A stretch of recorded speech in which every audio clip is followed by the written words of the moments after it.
2022 was an awesome year, but 2023 is going to be even bigger. The reality of it is that in 2022, we wanted our dreams to start taking roots on our homestead. But in 2023, we're aiming for our dreams to blossom. Now, Dan and I are pretty structured people, as some of you have noticed. Maybe it's a professional deformation, or I don't know, it comes from being extra organized. But at the beginning of the year, what we both like to do is just list all the tasks that we need to tackle in the year or throughout the year. In no order of priority, I would say, just a general framework of what we like to have done in the coming year. Yeah, in the list of things that we have here, we're kind of taking into account a little bit the weather, but it's mostly how we would like things to look at the end of the year. So this year we focus on the main structure, right? Yeah. So we've erected the house, the outdoor kitchen, the chicken coop, the shed. What else? The duck raft as well. The road. The road, yeah. So they're very essential to start a homestead, I say. Yeah. Yeah, this year totally. It's been focused on just putting the foundation in place just for our roots in the land to start just getting a bit more solid, right? Yeah. But in 2023, what we are hoping to do is just for the fruit of our labor to start blossoming a little bit. Harvest a bit more, not planting so much. Yes, exactly. So I'd like to say that from January to March, what we're going to be tackling this year and the type of content that you can expect from us, it's mostly going to be build video. Because from January to March, what we're really hoping to do is to finally get the house onto a really good state where we can live in it comfortably. Yeah. So for us, this means finishing the kitchen. So there's still a module and a half, 2 module to build for the kitchen. There's still a kitchen to tile. It needs to be painted, and we need to get the water running. Yeah. We also need to buy appliances. Now, we know that for a lot of you guys, a top priority on the things that we should tackle apparently is to get a garage. But actually, guys, sorry, we're going to let you guys down this year again because we're not building a garage.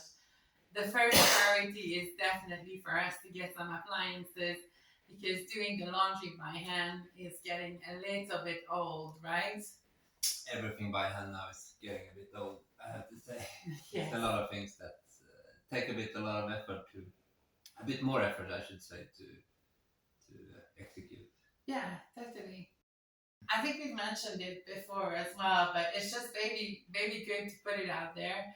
We have another house which is for sale at the moment.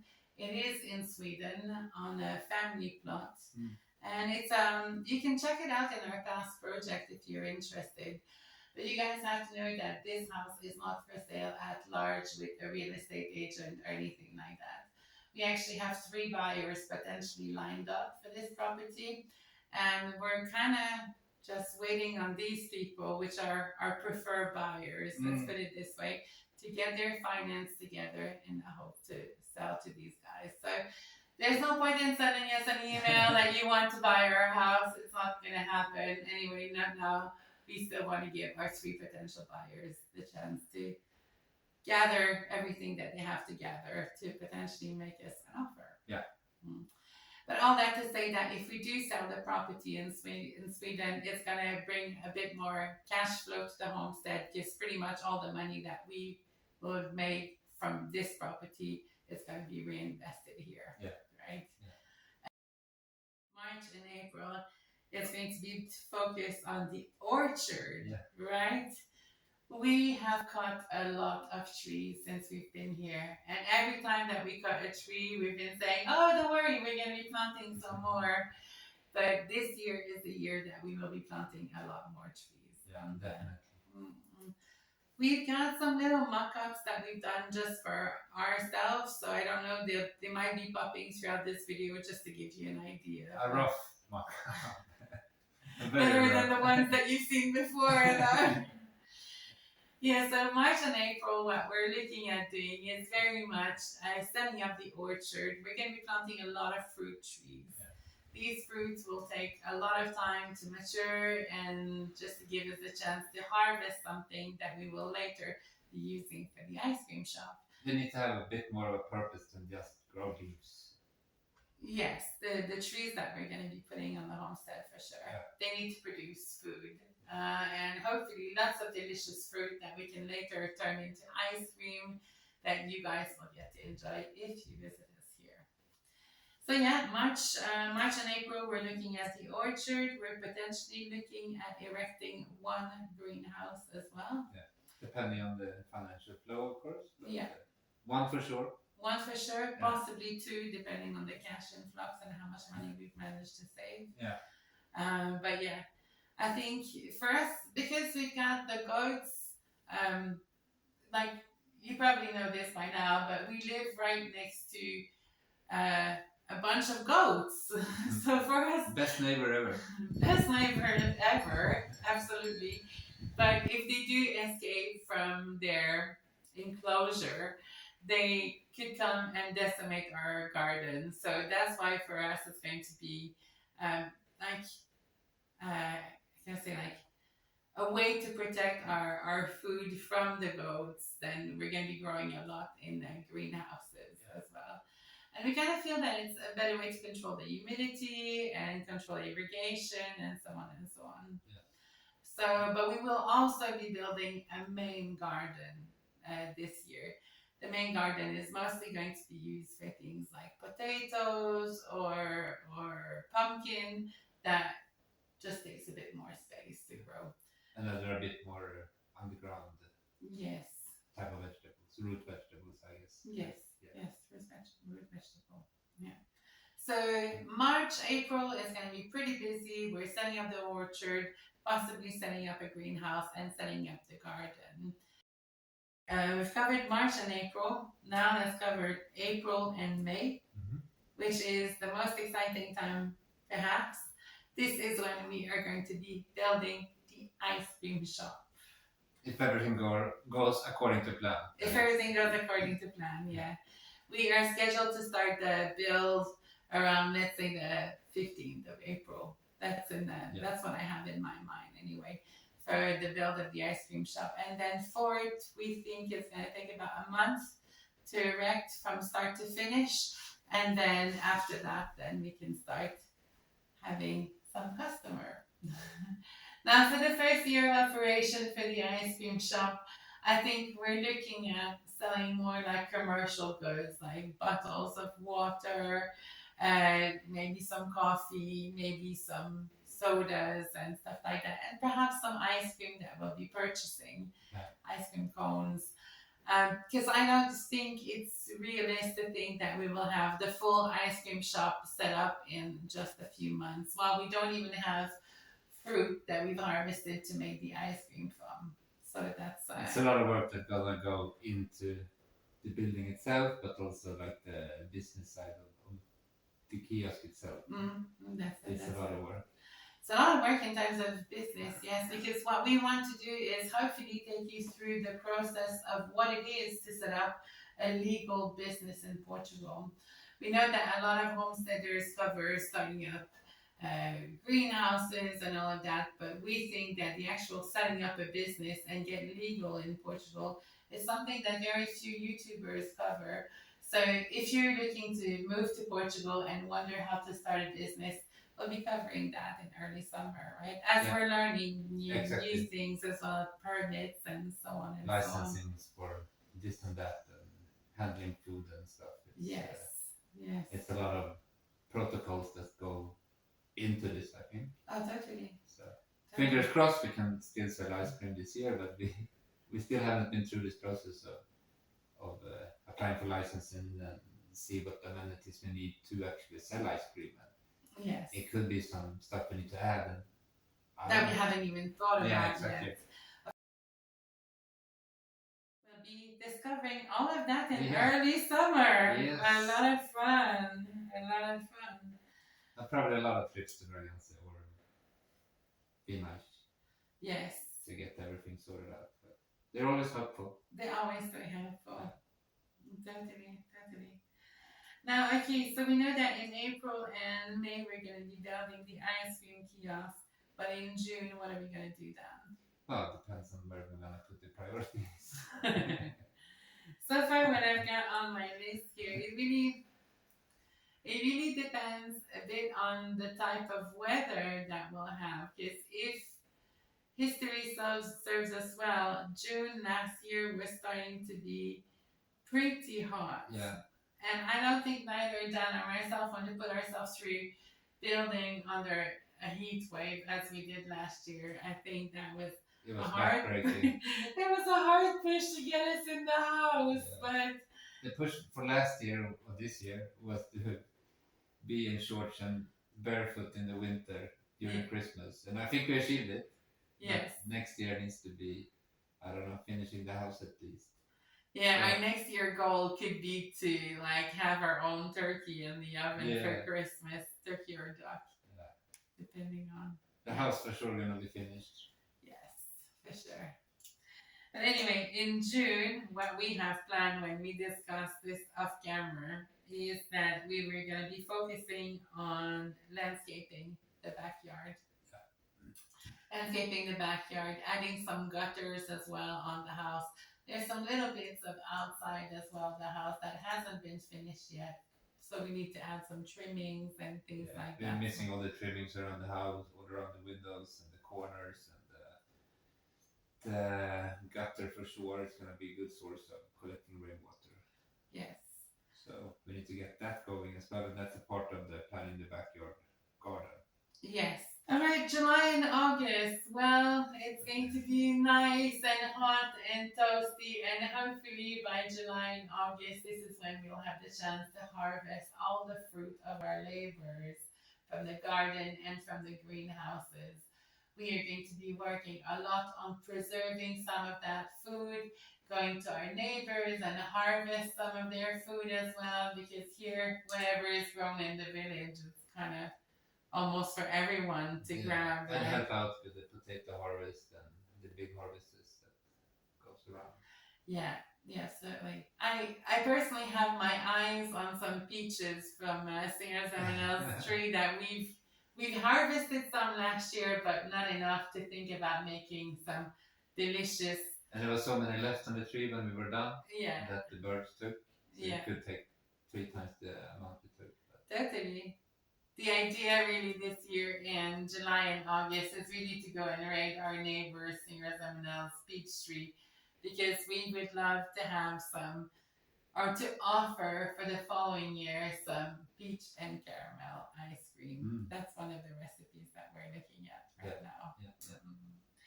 So in the middle of the summer, like many homesteaders, July, August, we're going to be harvesting and preserving food most of the summer. And that's going to be a really interesting experience for us, because this year we don't have to build an outdoor kitchen, and we don't have to shower outdoor, and we don't have to try to finish the roof over our head before we can do anything. We can leave it a bit more as is and do the stuff that we want to do on the homestead. Yes, and working on food sustainability is something that has just been really dear to us, and really one of the reasons why we decided to have this kind of lifestyle. This year, we just want to make sure that we can sustain ourselves a bit better with what we get from the garden. Yes, absolutely. July and August, we're going to be gardening. Yay! Finally. Finally! All right, September, the hard work is going to start again. Yeah. Not that harvesting and all of that, building an ice cream kiosk is easy breezy. But September, that's when we're going. Push comes to shove again, Yeah. One of the property that, so you guys will know that we have 2 other houses joined to this land. So one of them is the goat house where the baby goats are living, kind of. And the other one is the collapsed property. And out of the 2 houses, I think we can agree that the one that needs attention the quickest would possibly be the goat house, because there's a pretty big crack inside that needs We haven't had it attention. checked out by a stonemason, and he said it's still fine, so Yes, it will not crumble and fall. So that's that. Yeah. So our priority would be to fix the goat house. But what we really want to do, and this probably what's going to happen in September, we are going to be cleaning up the collapsed house. Yeah. See what we have there, because as seen when we did the rumble in the jungle up here, Yeah. it was so much more than just a hill Yes. when we cleared it out. So We discovered a lot more land Yeah. when we started clearing out the hill here. And we think the same thing will happen when we're going to start clearing out the house, that suddenly new bits of land will appear. I mean, that room is 58 square meters on 2 levels, and we also have a 90 square meter garden attached to it, which we've never seen. No, because it's behind and in there into the ruins. We can go in the back, but we don't really know because it's so much ivy and silver around there, so we need to clear that as well.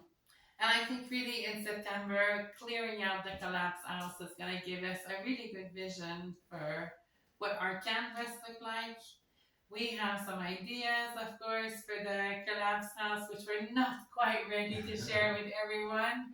Again, it really depends on It's too many ifs and buts still the around Swedish property also being surrounding that, sold and final agreement on that plot. We just have to see how far we're gonna get in September before we yes, plan something. yes. But the main goal is to clean it out this year, so we know what we have to work with. All right, November. Well, November. From our experience this year, this November, we had pretty good weather, right? Yeah, it was great weather in November actually. Yeah. And in November, we are going to be picking back up a project that we kind of left it this year halfway, and it's going to be the road. It's getting pretty important for us to kind of continue the road in front of the house and perhaps even join it so that we have a roundabout in front of the house. Unregular. Yeah, like a tear-shaped organic roundabout. Yeah.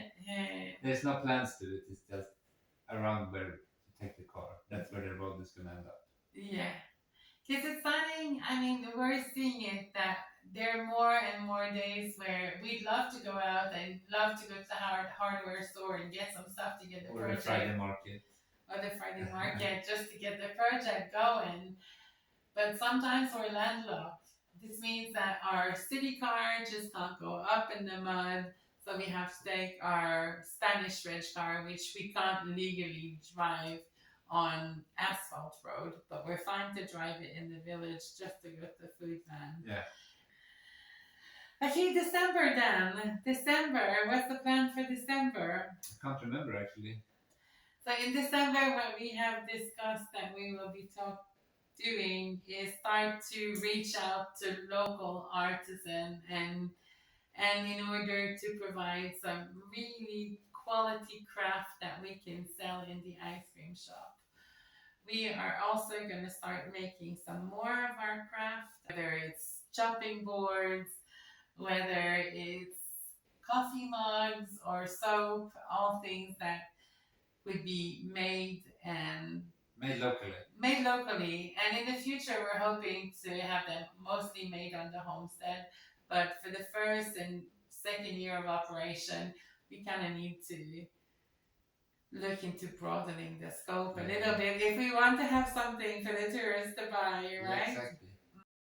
Now, of course, the year is pretty well planned out. I mean, we know what we're doing in Q1, in Q2, Q3, and Q4.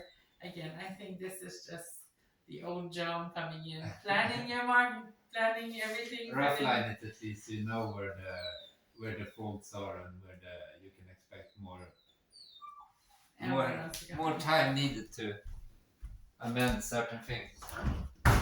So in 2023, what are we going to be doing? Well, a lot more building, a lot more gardening, a lot of setting up our homestead, right? So building a bit more on the dream, not just setting up the dream. Yeah.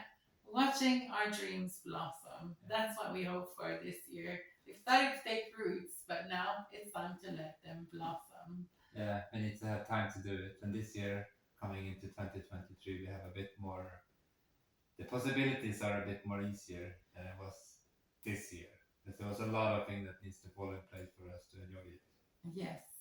I mean, this year we knew that at this time of the year, last year we had just sold the house in Spain, the flip house, and then we knew that the next year would be hard work, hard work.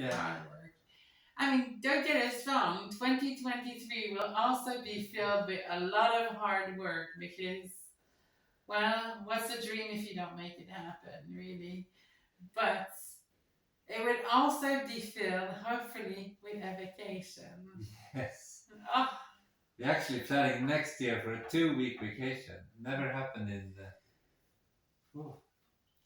I mean, the last time, just to give you guys a bit of an idea, I mean, you guys know that Dan's Swedish and I'm Canadian, and it's been, if I say 6 years since we've been to Sweden.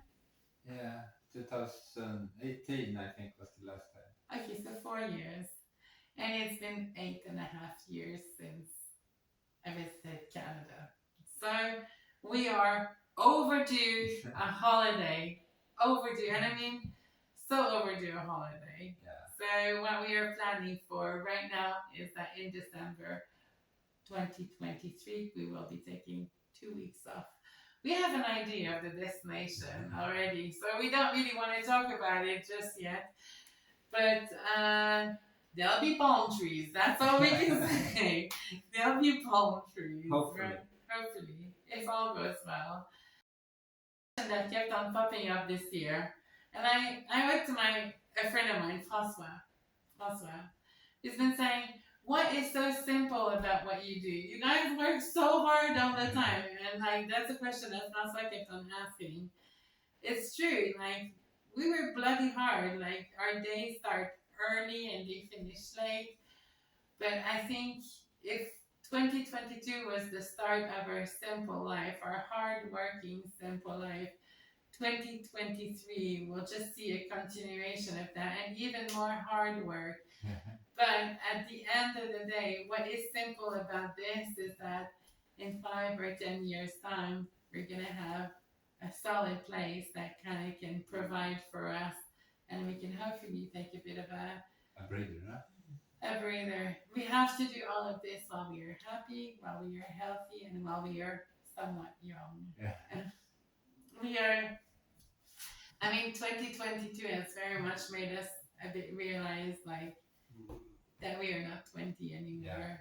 Yeah. And building, especially in this heat, was exhausting. Yeah. It was really exhausting. Yeah. And I think, like, just in terms of weight, like carrying weight, I'm seeing it as well that I mean, it's no problem carrying a bag or 2 of cement. I can lift them, but it's just the recovery after that takes a bit longer. For me, it's the back and the hips that.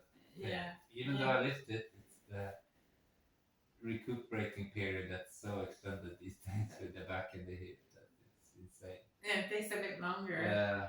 So I think it kind of, if there's anything, it puts a sense of emergency to do all the big projects that are super labor intensive, trying to cram them as much as possible in 2023, because we know that in 2024 we're going to be a year older and it's going to get even tougher to recover from these things, from this. Alright, it's either that or either that in 2024 we kind of need to think about hiring more external help as well. Because I'm going to be going on 48. Oof. So no spring chicken anymore. So we have to think about. But hopefully by then, in 2 years' time, 3 years' time, most of the hard labor is done and it's more maintenance than actually building stuff and erecting stuff. Yeah. The final vision that we have for our land is a beautiful public garden with a white bunny farm where people can come and enjoy a scoop of ice cream and buy local produce. Now, this year we had to build a house and build the starting infrastructure for our dream But I'm feeling very confident that in 2023 the dream will continue blossoming. How about you, Dan? It's shorter steps to complete everything now. Everything is a bit more convenient. We have access to water, we have access to electricity, we have access to a road that goes all the way down to the house. Even though it's not a perfect road, but in the summer it's hard enough to take whatever down there. So all of these things is a bit, this year or 2023 is a bit easier because we have done all these things in 2022. And one thing that's made things a lot easier, and we have to kind of say this, well, is you guys. You have given us so much encouragement, and we totally feel the love that you all have for our project. So thank you very, very much for helping us grow your channel and just for helping us emotionally sometimes. Yeah. Just like The listening comments us. has been really good, and the community in large has been really accepting and generous, I have to say. Our ideas, they're a bit out there, not all of them work, but guess what? This will continue in 2023. Yeah. If you don't try, you can't fail, right? No. So Dan, shall we raise our glass, our mug, because we're having coffee with you guys this morning, and wish you all a very happy 2023. Ooh, let's do it! Do it, boys! 20, You can do it! 2023! It's gonna be an amazing year.